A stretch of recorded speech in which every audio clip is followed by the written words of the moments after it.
হ্যাঁ, আমি মাথায় টিকা পরবো, আমি হিন্দু, আপনি পরবেন না। আমি জয় শ্রীরাম বলবো, আপনি বলবেন না।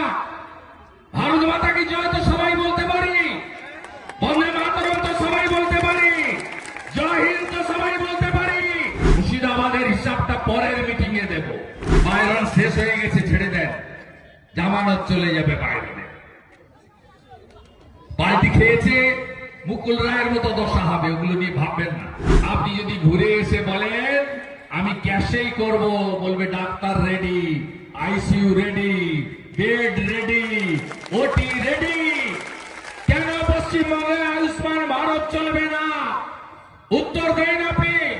রেজিস্ট্রেশন করতে হবে শোরুমে, শোরুমের সঙ্গে বকরা করে রেখেছে তৃণমূল। 15,000 টাকা শোরুমে রেজিস্টার করতে হবে। পার্স রেজিস্ট্রেশনে তৃণমূলের 5,000 করে টাকা আছে। এখানকার ব্লক সভাপতি, ওর নাম আমি মুখে আনবো না, ওই বেটাকে আমি ভালো চিনি। আফাজ ভাই পালিশ করে দিয়েছে একটু আগে তার বক্তব্যে। ওগুলো একবারে পাতি জিনিস, 5 পয়সা 10 পয়সার মাল। ওদের আমি ওকে কাউন্ট করছি না, কিন্তু ব্লক সভাপতি, পুলিশ, বিএলআরও মিলে বালি লুট চলছে, সরকারের ঘরে রাজস্ব যায় না। কোন নদীর অস্তিত্ব আছে? আপনি বাবু বলুন তো। 1,20,000 টাকার ঘর, 2,000 টাকার বালি, 10,000 টাকা কিনতে হচ্ছে কার জন্য? কার জন্য? কোন লোকের ঘর তৈরি করতে পারছে না এই টাকাতে। শুনুন, আমাদেরকে হিন্দু মুসলমান করতে হয় না।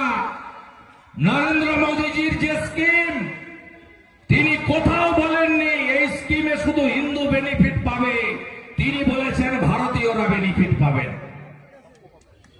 আজকে বলুন, মমতা বন্দ্যোপাধ্যায় যারা টোটো চালিয়ে খান, কত গরিব মানুষ, বেকার যুবকরা, গ্রাজুয়েট ছেলেরা টোটো চালাচ্ছে, 300 টাকা 400 টাকা হলে একটু বাড়িতে তরি তরকারি, মাছ তো কেনার সুযোগ নেই, ওই টাকাতে একটু ডাল ভাত আলু মাখা অন্তত হয়ে যাবে।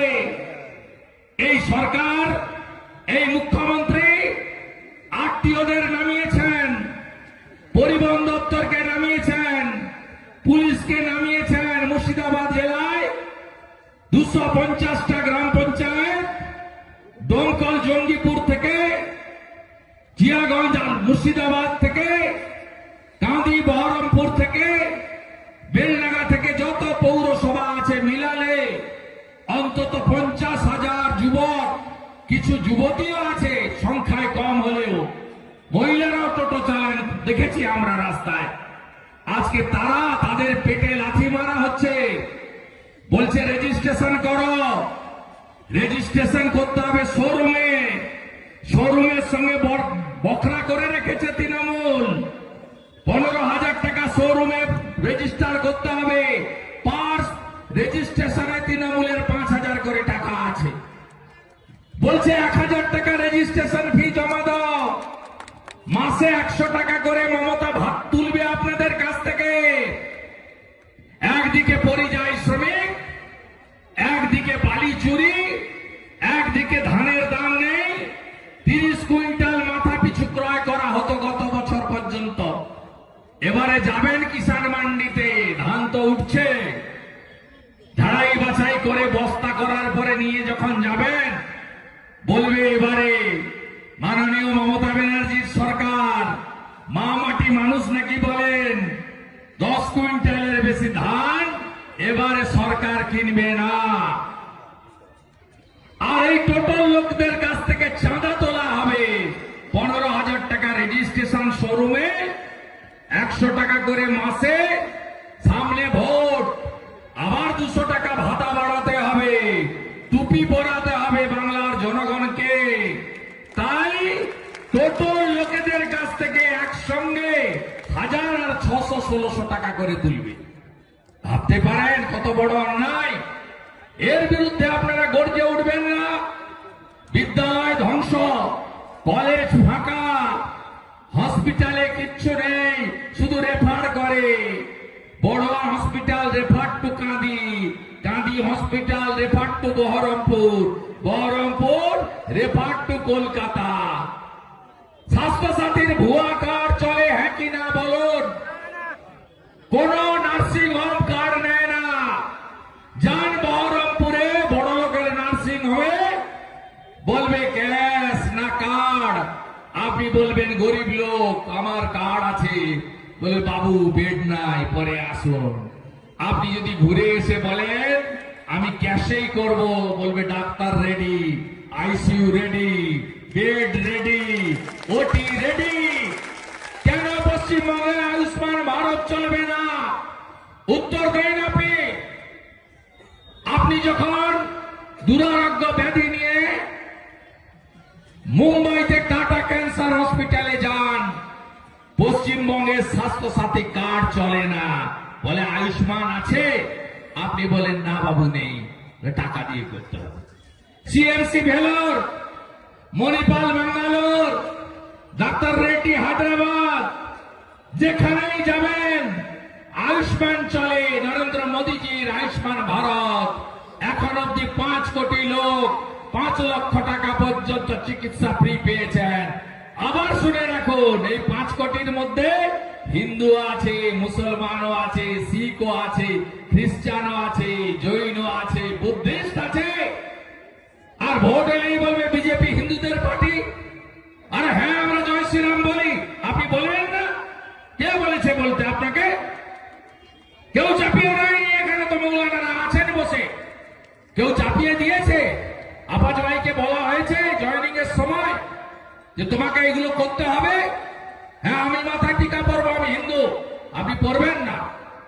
আমি জয় শ্রীরাম বলবো, আপনি বলবেন না।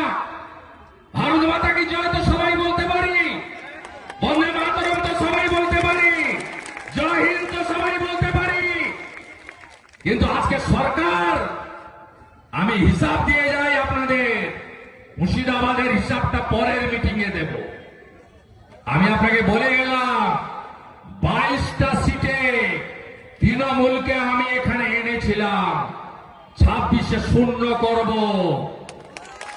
গোল্লা নিয়ে বাড়ি যাবে মমতা ব্যানার্জি।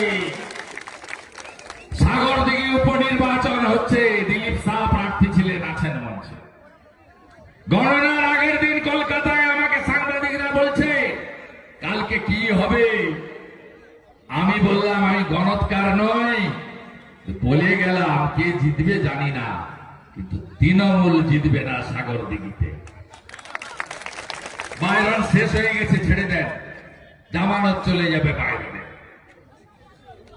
পার্টি খেয়েছে, মুকুল রায়ের মতো দশা হবে, ওগুলো নিয়ে ভাববেন না, ছেড়ে দেন আমাদের উপরে। কংগ্রেস লড়তে জানে না, লড়তে জানে বিজেপি। যদি তৃণমূলকে সরাতে হয়, চুরি দুর্নীতি বন্ধ করতে হয়, পুলিশি রাজ খতম করতে হয়, থানাগুলো পার্টি অফিস, সিভিক ভলেন্টিয়াররা সব পার্টির ক্যাডার হিসেবে ব্যবহার করে, ভিলেজ পুলিশকে ব্যবহার করা হয় তোলার কাজে।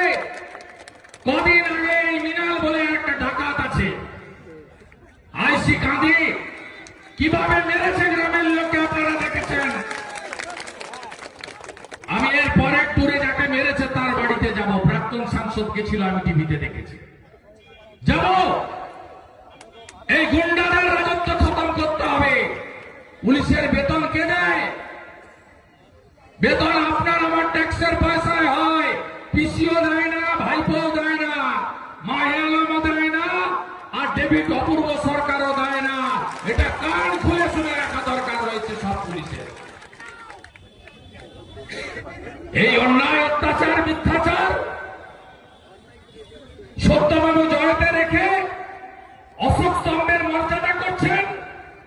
সিআরপিসি আইপিসি ছিল, এখন বিএনএস, ভারতীয় ন্যায় সংহিতা, তার অপমান করছেন।